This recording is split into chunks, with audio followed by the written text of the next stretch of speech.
Okay, right.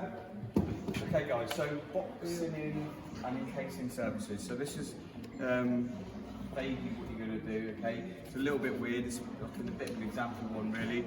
And you can see I've put a funny little cut down this, but that's so you can see the ins and outs of boxing in. All right. So the appropriate and proper way of calling it is encasing services. So it could be that there's a soil pipe in there. Could be some central heating pipes. Could be some cables, for example. So it needs to be hidden away. Okay.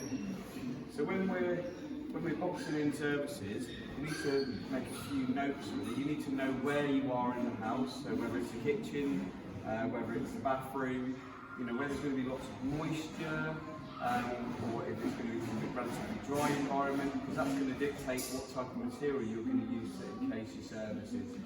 Okay, we're going to take this really basic, and we're going to call this like corner of our or in our kitchen type thing. But what I've got here is two different ways of doing boxing in.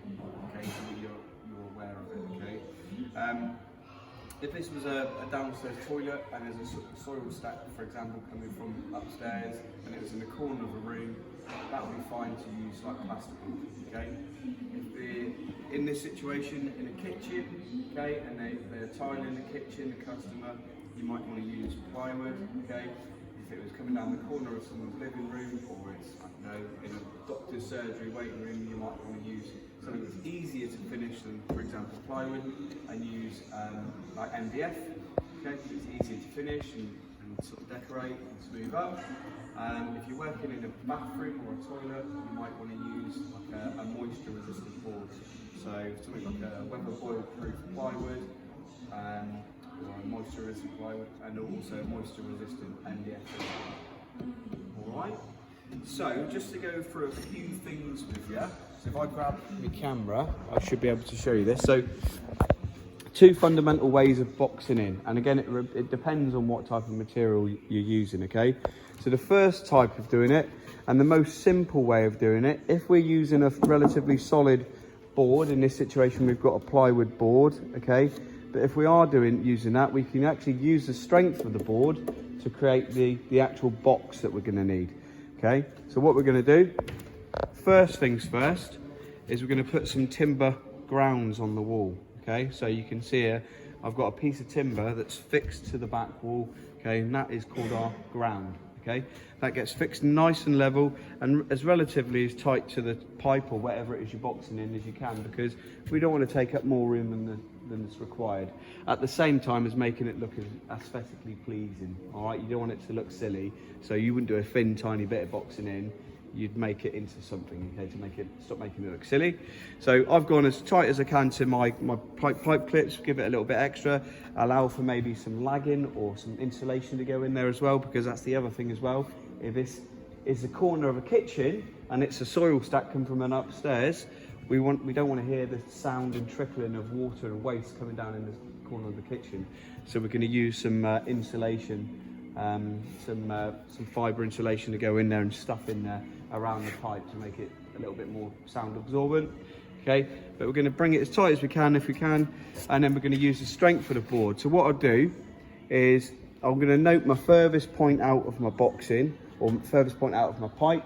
It may be that it's at the bottom, and rather than stepping it in and all that kind of stuff, we're going to have it so that we'll have one line, if we can help it, all the way through, unless it's a real step at the bottom. I don't tend to like doing a step in the boxing in, because it just makes it look silly. All right, so furthest point out, and then that dictates really the distance between the back wall and then the front of your boxing in. So once you've got that measurement, you can go and cut your board to whatever that measurement is, obviously by the height of the actual pipe that you need to hide. Okay, so once you've got that, then what you can do is you can actually fix a ground, so another ground to the corner of this board here.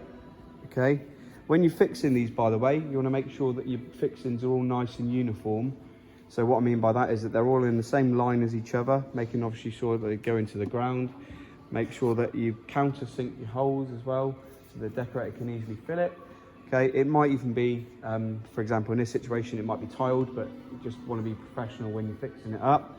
Okay, so make sure they're the same sort of level, the screws all the way down, and then that will then allow you to get a fixing from this board here, which has got a squiggly line all the way through it, but that's just for the purposes of this demonstration.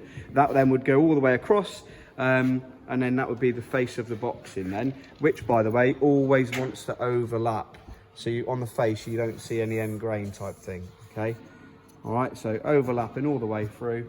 Okay, and in this type of boxing in, you're using the strength of the board to create the box, because all you'd do is you'd get another one of these over this side, and you would have another batten in the corner, another ground in the corner, the same as that, and the board would fix to it.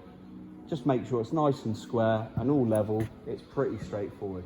Okay, the other method I've done here is on this side. Okay, so say for example we couldn't rely on the strength of the board like we can this side. Let's say we're plasterboarding this, and you guys probably know that plasterboard isn't really a strong material. Okay, if it is being plasterboarded, we want to create like a ladder frame up like that. Okay, same principles, to the same measurement as the furthest point out. Okay, but this one here just gives the plasterboard a bit extra strength. Okay, and again you end up with a ground in the corner. So I've actually made this up on the floor and then offered it into place, leveled it up, screwed it in, and then obviously that will take the plasterboard then, and then the face of the plasterboard. If this was being plasterboarded and it was going on this side, that side and that side, I'd want these all the way around to give again the plasterboard more strength. Any questions? All good? Yeah? If you have, then and you're watching this on YouTube, by all means write it in and I'll see if I can answer your questions. All right? Many thanks. Cheers.